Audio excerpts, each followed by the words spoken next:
Hi, Ted Morsey here doing a quick video.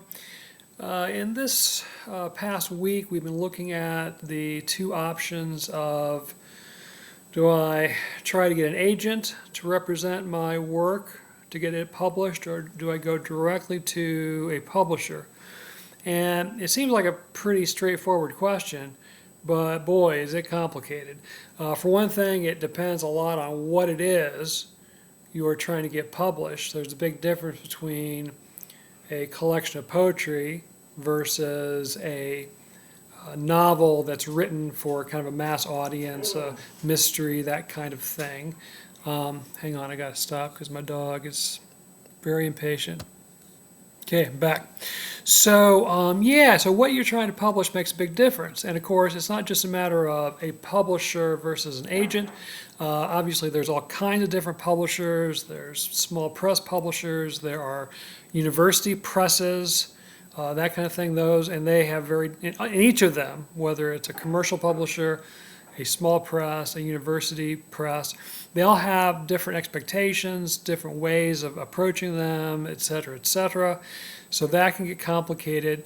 And then we also want to realize that we're just living in a very weird time to be writers, because there's a great interest in writing, but there is a diminished interest and an ever diminishing interest in reading.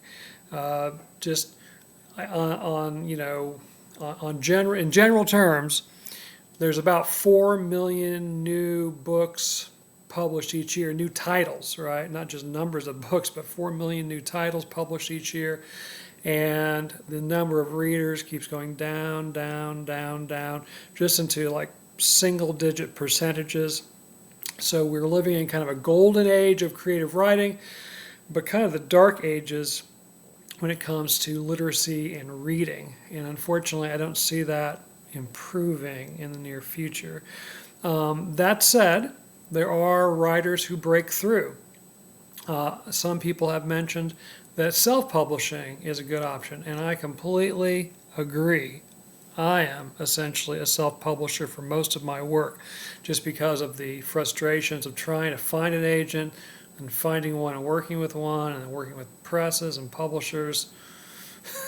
It's very stressful, and it can take years and years, and then years and years off of your life, for that matter. So yes, self-publication, though, can really work well.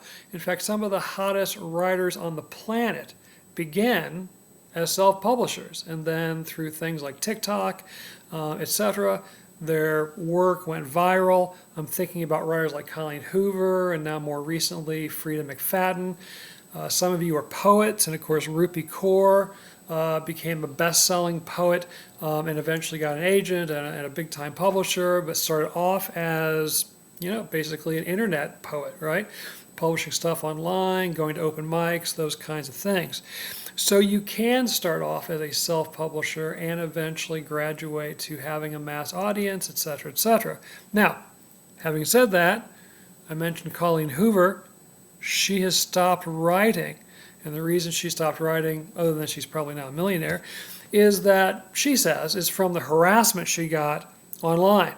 So on the one hand, online giveth and online taketh away. So social media and her online presence made her career as a writer, but then all of the hate and criticism and vitriol she received through her online, social media channels, etc., it made her quit writing altogether. So it's hard to say.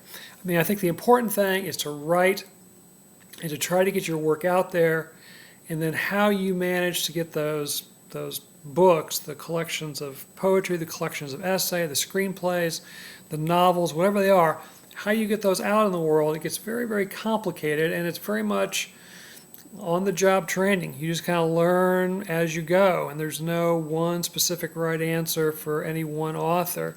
You have to try different things, and some things work, and some things may not, and so forth. But you just have to be persistent, right? I do think it's important for anybody, any writer, to try to get a list of publications, right? So if you are a novelist or a short story writer / novelist, Make sure you're sending out your short stories, your excerpts of your novels, trying to get them and then published in little literary journals, even though they won't have a mass audience. It's good to build that list of credits so that if you do contact a small press or a university press or an agent, you can say, hey, I haven't published a book yet, but I've published these 12 stories, these 12 excerpts, that kind of thing, or 20 or whatever it might be. Same with poets. Send out your individual poems, try to get individual poems published in literary journals, and, submit them to contests. Maybe you can win a contest or two or become a finalist, so that when you approach a small press with your manuscript of your collected poems, you can say, well, these have been accepted and published already, right? So it shows, obviously, that you have been validated as a poet. Screenwriters, obviously, there are competitions and things that you can do. Maybe you can do kind of, again, make your own movies, like short-run movies you can show on YouTube and places like that. Again, show that you have some positive audience response to your short work, and then that might make your larger work, your big work, more attractive. So I definitely don't recommend not sending anything out until you have the whole big manuscript and then approaching an agent or Random House or whoever it might be. Oh, got to stop again just real quick.